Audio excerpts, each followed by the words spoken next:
নমস্কাৰ বন্ধু বান্ধৱীসকল, আজিৰ ভিডিঅ'টোত আমি আলোচনা কৰিম SSCT 2026ত যিমানখিনি ভেকেঞ্চি আহিছে সেই ভেকেঞ্চিত অসমৰ কাৰণে কিমানখিনি ভেকেঞ্চি আছে সেই বিষয়ে আজিৰ ভিডিঅ'ত আমি আলোচনা কৰিম।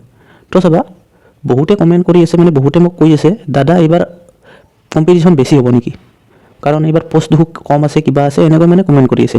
তো প্ৰথম কথা চাবা, কম্পিটিশ্যন ক'ত নহয়, চববিলাক এক্সামতে কম্পিটিশ্যন থাকেই, কিন্তু SSCT এনে এটা এক্সাম, তাত যদি তুমি ৰিটেনত অলপ ভাল মাৰ্ক উঠাই লোৱা তেনেহ'লে কম্পিটিশ্যনটো সিমান এটা তোমাৰ ফিল নহয়। চ' ৰিটেনত যদি ভাল মাৰ্ক উঠাব লাগে তেনেহ'লে তুমি বিশেষকৈ আমাৰ স্পেচিয়েলি অসমৰ ল'ৰা ছোৱালীখিনিয়ে হিন্দী আৰু ৰিজনিঙত ফ'কাছ কৰা। যদি হিন্দী আৰু ৰিজনিঙত 40টা কুৱেশ্যনৰ পৰা তুমি 35টা কুৱেশ্যনো কৰি দিব পাৰা তেনেহ'লে তোমাৰ 70 মাৰ্ক তাতেও আহি যাব।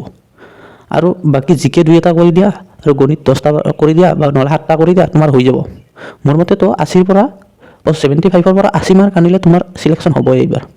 আৰু পোষ্ট আছে অসমৰ কাৰণে 3266টা, অৰ্থাৎ 3266, আৰু এইটো মেইলৰ হয়। আৰু ফিমেলৰ কাৰণে আছে 272টা পোষ্ট, 272। তো বহুতে এতিয়া ক'ব দাদা এইখিনি পোষ্টতনো কেনেকৈ 80 মাৰ্ক আনিলে হ'ব। তো কথাটো এনেকুৱা কি এইবাৰ পোষ্ট বৃদ্ধি হ'ব, কাৰণ আমাৰ ভাৰতত 2023তো ফিজিকেল শেষ হোৱাৰ পিছত পোষ্ট বৃদ্ধি হৈছিল। মানে তোমাৰ যিমানখিনি পোষ্ট আছিল তাৰ পৰা দুবাৰ পোষ্ট বৃদ্ধি হৈছে, আৰু বৃদ্ধি হৈ শেষত 50,000 পোষ্ট পাইছে।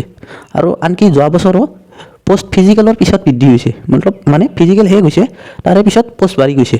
গতিকে এইবাৰো পোষ্ট বাঢ়িব, তোমালোকে বেছি টেনশ্যন ল'ব নালাগে। চ' এতিয়া যদি ৰিজনিং আৰু হিন্দীত মাৰ্ক উঠাব লাগে তেনেহ'লে ক'ৰ পৰা পঢ়িবা, কেনেকৈ পঢ়িবা।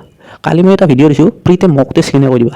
চ' মক টেষ্ট দিব লাগিব। মক টেষ্ট দিলে তোমালোকৰ টাইম ইম্প্ৰুভমেণ্ট হ'ব, টাইম ইম্প্ৰুভমেণ্ট হ'লে নাম্বাৰো বৃদ্ধি হ'ব। মই পঢ়িছিলোঁ বন্ধুসকল, SSCTৰ কাৰণে মই পঢ়িছিলোঁ, এটা চেনেল আছে এক্সাম্পুল নামৰ। সেই এক্সাম্পুল চেনেলটোত এজন হিন্দী টিচাৰ ভূটানী বুলি আছে, ভূটানী যিটো টিচাৰ বঢ়িয়া হিন্দী শিকায়। আৰু ৰিজনিঙৰ মই পঢ়িছিলোঁ পুলকিত ছাৰ, এক্সাম্পুল নামৰ চেনেলটোতে এতিয়াও পঢ়ায়, পুলকিত ছাৰৰ পৰা মই পঢ়িছিলোঁ।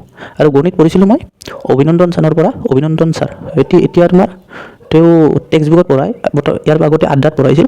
চ' তেওঁ গণিতত ভাল শিকায়। চ' এইবিলাকৰ পৰা পঢ়িব পৰা, ভাল শিকায়। চ' আজি ভিডিঅ'টোত ইমানেই আছিল। যদি ভিডিঅ'টো ভাল লাগিছে লাইক কৰিবা, শ্বেয়াৰ কৰিবা, আৰু চেনেলটো ছাবস্ক্ৰাইব কৰি দিবা। জয় হিন্দ, জয় ভাৰত।